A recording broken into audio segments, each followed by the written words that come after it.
The film begins with a child psychiatrist interviewing a young girl named Surin. As the doctor sets up a camera to record the session, Surin becomes visibly anxious. The psychiatrist asks her to tell her story from the very beginning. Surin explains that her mother remarried a man named Dukyun several years earlier. Not long after the marriage, her mother passed away, leaving Surin to live alone with her stepfather. Dukyun is later assigned to supervise a construction project on a remote island called Wano, forcing the two of them to relocate there. Since her mother's death, Surin has never truly recovered emotionally. She has become quiet, withdrawn, and distant from her stepfather. At her new school on the island, she has plenty of chances to socialize, but she chooses to keep to herself instead. Dukyun works as the head of a tunnel construction site, and is often required to stay overnight. Because the site involves frequent explosions, residents are strictly forbidden from entering the area. One evening, Surin scrolls through her phone and reads comments on her blog, which focuses on wormholes and other supernatural concepts. After losing her mother, Surin felt a strong desire to escape the world, and while searching for ways to do so, she developed a fascination with wormholes, alternate dimensions, and mysterious beings. She discusses these ideas online and even uses school computers for her research. One day, Surin accidentally leaves a computer logged into her blog account, allowing classmates to discover her posts. They mock her relentlessly. On her way home, she encounters a boy named Sungmin, who lives at a nearby orphanage. He introduces himself and attempts to befriend her, but Surin ignores him. The next day during lunch, Surin overhears Sungmin and his friends discussing her blog. Sungmin boldly claims that after reading it, he believes he once traveled to another dimension. Later that afternoon, Sungmin follows Surin as she walks home. When she confronts him, he explains that he genuinely believes everything she wrote. Their shared fascination with the supernatural brings them closer, and they soon become friends. Surin invents a secret alphabet so they can communicate privately. They begin exchanging daily messages using this code in Surin's diary. After school, they explore the town together, searching for ghosts and mysteries. On one such adventure, Sungmin leads Surin to an abandoned wooden house deep in the forest. Inside, they talk for hours and carve shapes into wax blocks. During this time, Surin begins developing romantic feelings for Sungmin and unexpectedly kisses him, leaving him flustered. One day, Surin discovers Sungmin and 3 other boys planning to sneak into the construction site to watch the explosions. She joins them, and they travel through the forest to avoid being seen. After crossing the fence, one boy panics and runs away. The remaining 4 hide near a cliff but are disappointed when no explosions occur. While wandering nearby, they discover a small cave and decide to explore it. Inside the cave, they find a glowing object submerged in water. Surin believes it might be a meteorite. Sungmin dives in and retrieves it, but once removed from the water, it stops glowing. The object resembles an egg. One of the boys, Taeshik, recalls his grandfather's legend about a time goblin that lives in a cave appearing during a full moon. According to the story, anyone who enters the cave emerges older. The others dismiss the tale, noting they haven't aged. Surin realizes she's lost her hairpin, a keepsake from her mother, and returns to the cave to find it. Inside, she retrieves the pin and notices the egg glowing again underwater. When she exits the cave, she finds the egg shattered and her friends gone.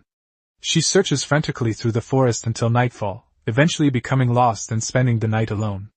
The next day, police search the area, led by Detective An. Surin is found unconscious but alive. At the hospital, she recounts everything about the cave and the glowing egg, but no one believes her. She even guides them back to the forest, yet the cave has vanished. It's as though it only existed during the full moon.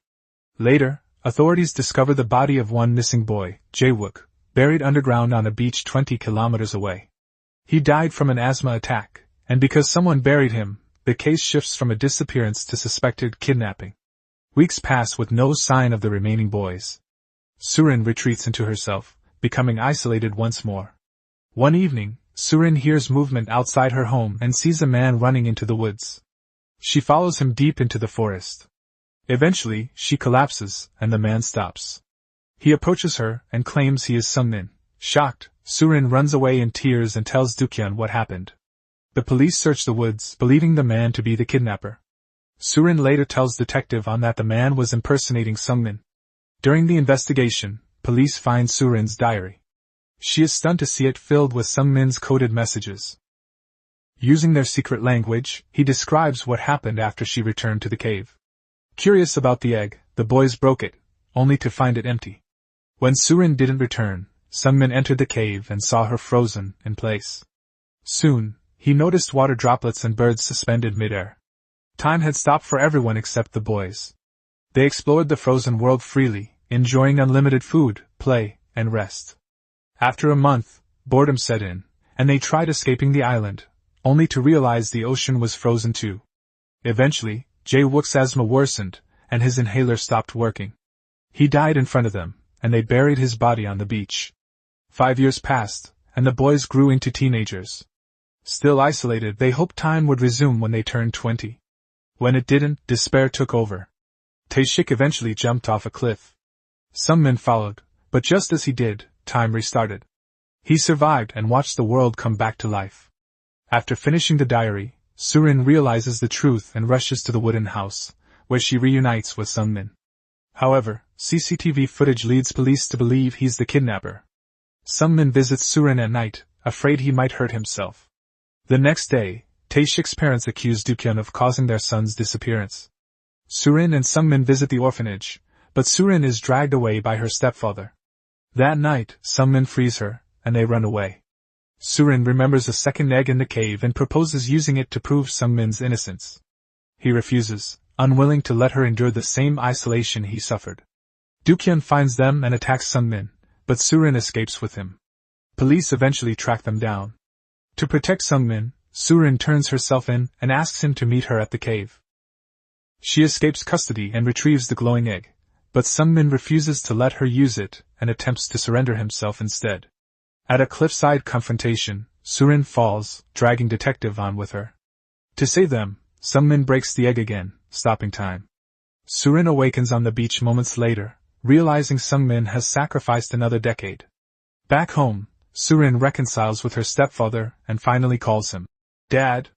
Detective An realizes she was telling the truth all along and helps protect her from public blame. The psychiatrist finishes hearing Surin's story and later publishes it as a book. Months later, Surin prepares to move for high school. On her way to the ferry, she glimpses Sungmin and runs toward him. Though he disappears at first, they meet again on the deck. The film ends as they silently face each other. Your support means everything to us, so don't forget to subscribe if you'd like to stay connected.